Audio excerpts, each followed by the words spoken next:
Bismillahirrahmanirrahim. Assalamualaikum warahmatullahi wabarakatuh. Innal hamdalillah nahmaduhu wa nasta'inuhu wa nastaghfiruh wa na'udzu billahi min sururi anfusina wa min sayyiati a'malina. May yahdihillahu fala mudhillalah wa may yudlilhu fala hadiyalah. Asyhadu an la ilaha illallah wa asyhadu anna Muhammadan abduhu wa rasuluh allazi la nabiyya ba'dah. Allahumma salli ala sayyidina Muhammad wa ala ali sayyidina Muhammad.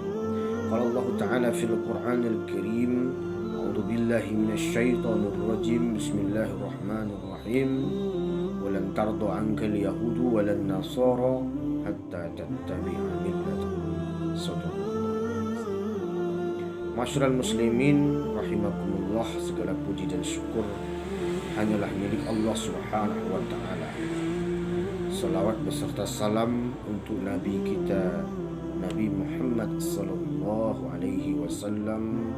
Allahumma salli ala sayyidina Muhammad wa ala ali sayyidina Muhammad. Kaum muslimin rahimakumullah, di dalam Al-Quran Allah Subhanahu wa ta'ala berfirman, a'udzu billahi minasy syaithanir rajim. Bismillahirrahmanirrahim. Tardu ankal yahudu walan nasara hatta tattabi'a millatahum. Orang Yahudi, orang Nasrani tidak akan pernah senang melihat kalian umat Islam sebelum kalian masuk kepada milah mereka, masuk kepada agama mereka, masuk kepada kebiasaan mereka, masuk kepada ideologi mereka, masuk kepada kebudayaan mereka dan sebagainya. Berdasarkan ayat ini, maka tema pengajian kita pada kesempatan ini adalah Ghazwul Fikri atau perang pemikiran. Kaum muslimin rahimahumullah, meskipun perang fisik tidak lagi begitu dahsyat di muka bumi ini dilakukan oleh orang-orang kafir kepada kaum muslimin, kecuali pada bagian daerah-daerah tertentu seperti Palestina, Irak, Afghanistan, Myanmar dan sebagainya. Namun perang yang lebih dahsyat dari itu adalah Ghazwul Fikri, yakni perang pemikiran yang dilakukan oleh orang-orang Yahudi, oleh orang-orang Nasrani, orang-orang komunis terhadap umat Islam agar mereka mengikuti milah Yahudi, milah Nasrani dan milah komunis itu. Oleh karena itulah maka penting bagi kita umat Islam mengetahui bahwa perang pemikiran ini sangat berbahaya, terutama sekali bagi generasi kita di masa yang akan datang. Umat Islam memiliki beberapa musuh. Yang pertama adalah gerakan keagamaan Yahudi, Nasrani, musyrikin dan lain-lain. Tentu saja tidak seluruh orang Kristiani, tidak. Mesti ada gerakan-gerakan tertentu yang notabene-nya adalah untuk memurtadkan umat Islam, yang notabene-nya untuk mendangkalkan akidah umat Islam, mengajak umat Islam kepada kebiasaan-kebiasaan yang bertentangan dengan ajaran Islam, mengajak umat Islam agar menolak hukum-hukum Islam melalui tulisan, melalui mimbar-mimbar ceramah, melalui film-film dan melalui buku-buku yang diterbitkan dan sebagainya, termasuk kebiasaan hiburan, kadang nyanyi-nyanyian dan makanan, minuman, pakaian, kebudayaan dan sebagainya. Inilah yang nanti akan mengantarkan kaum muslimin kepada meninggalkan ajaran Islam itu. Jadi ada mungkin yang namanya Freeman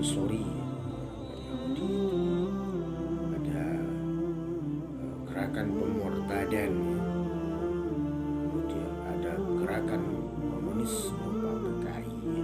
Itu semua adalah musuh dari umat Islam yang nantinya akan mengajak umat Islam kepada milah mereka. Kemudian gerakan pemikiran kapitalisme, komunisme, sekulerisme, orientalisme, dan lain-lain. Kita dulu dihebohkan dengan ajaran nikah beda agama. Kita dihebohkan dulu dengan bolehnya beribadah campur baur antara satu agama dengan agama yang lain.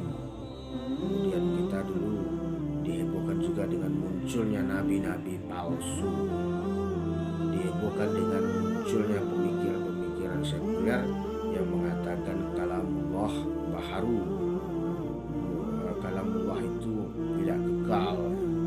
Kemudian kita dihebohkan juga dengan pemikiran sekuler yang membolehkan nikah sejenis dan sebagainya. Ini adalah gerakan pemikiran orientalisme, komunisme, kapitalisme, dan lain-lain. Kita mengenal adanya Snokrani di Aceh, sebagian dari gerakan orientalisme yang mengajak kaum muslimin agar beragama menjadi rohaniawan semata. Tidak perlu berbicara tentang politik, tidak perlu berbicara tentang ekonomi. Agama itu cukup di masjid saja, di surau, di tempat-tempat pengajian. Tidak boleh masuk ke ranah-ranah politik, ranah-ranah ekonomi, karena itu bertentangan dengan ajaran Islam. Itulah yang diajarkan oleh Snokrani. Snokrani juga menyarankan kepada pemerintah Belanda agar bersahabat dengan kaum agamawan yang sifatnya rohaniawan tadi dan menentang kaum agamawan yang juga berbicara tentang politik. Kemudian gerakan sempalan Syiah, Ahmadiyah, Ingkarus Sunnah, dan lain-lain. Jadi adanya gerakan sempalan yang seolah-olah mereka itu soleh, kemudian bersih, suci, santun, damai, agama yang santun, agama yang toleran, agama yang betul-betul sesuai dengan sunnah Rasulullah. Pada sunnah mengingkari sunnah Rasulullah SAW, di antaranya adalah mengakui ada nabi setelah Nabi Muhammad SAW. Jamaah rahimakumullah. Kemudian pertanyaan berikutnya adalah bagaimana cara menghadapi ghazul fikri ini atau perang ideologi ini, perang melawan musuh-musuh Islam ini. Yang pertama adalah membatasi tersebarnya Islam. Tujuan dari perang ideologi itu yakni pendangkalan terhadap akidah melalui peraguan terhadap ajaran agama. Itu tujuan mereka. Perang ideologi itu adalah tujuan untuk mendangkalkan akidah, meragukan umat Islam terhadap agamanya melalui opini-opini bahwa umat Islam itu semuanya relatif, tidak ada yang benar-benar hakiki. Semua telah disentuh oleh manusia dan mengandung nilai relatif. Ini pemikiran-pemikiran yang dimunculkan oleh kaum sekuler untuk meragukan umat Islam.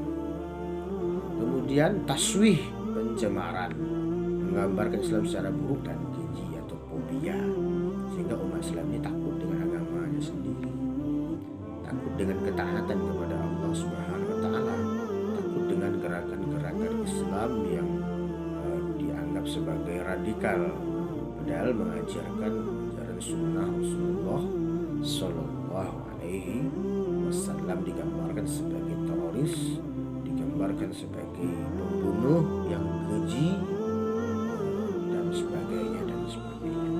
Kemudian tahlik, penyesatan dan pengelinciran secara halus dan kasar.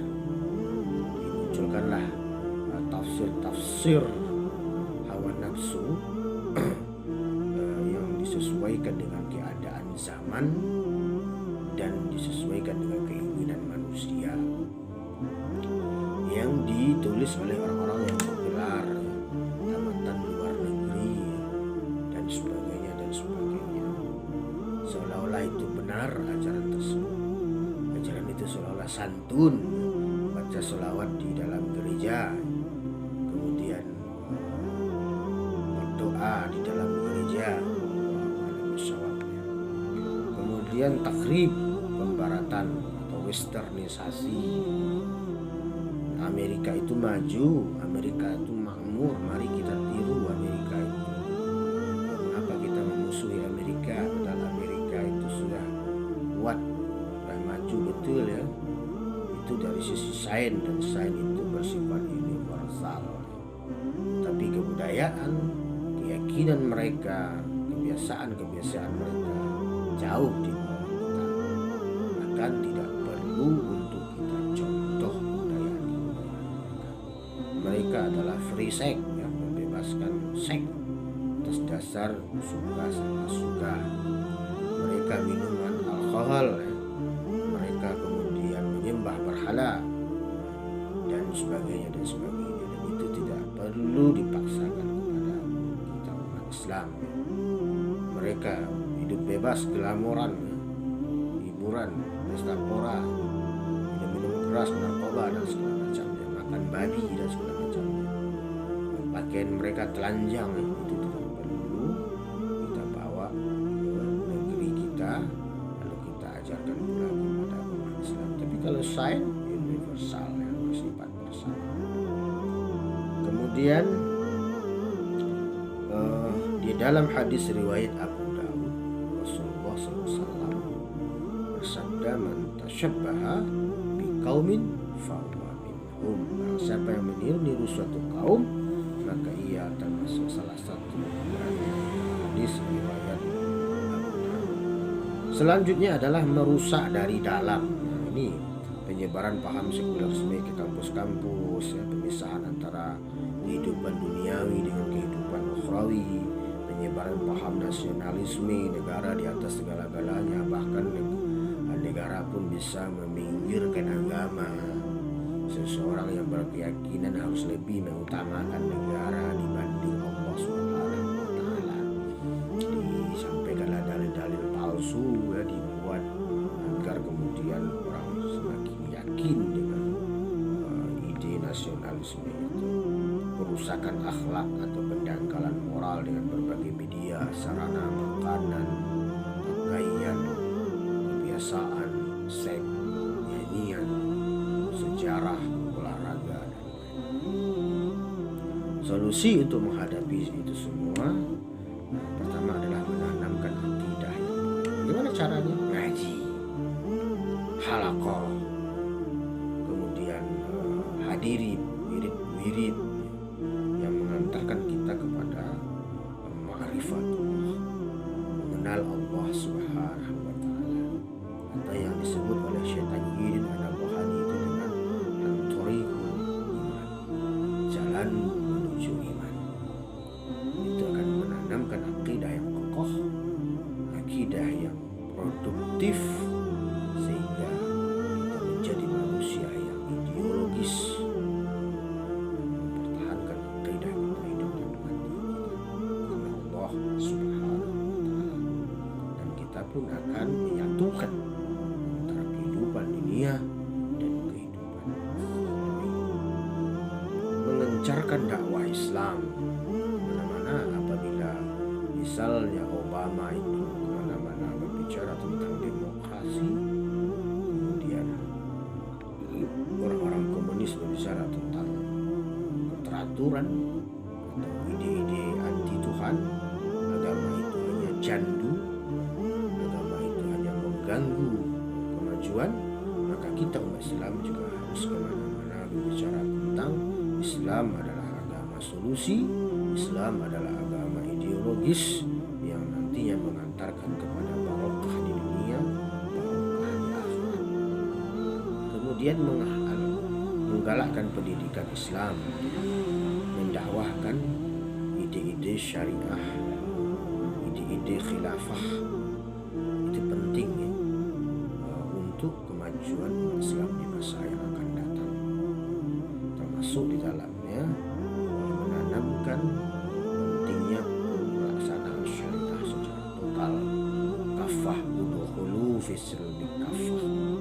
Bila sudah kafah, maka kita sudah punya filter. Kita sudah punya yang namanya prinsip-prinsip syariah atau maqasid syariah yang hendak kita tuju, sehingga kita tidak bisa lagi dibuai oleh pemikiran-pemikiran yang lain, ideologi-ideologi yang lain yang nantinya akan mengantarkan kita pada kesesatan.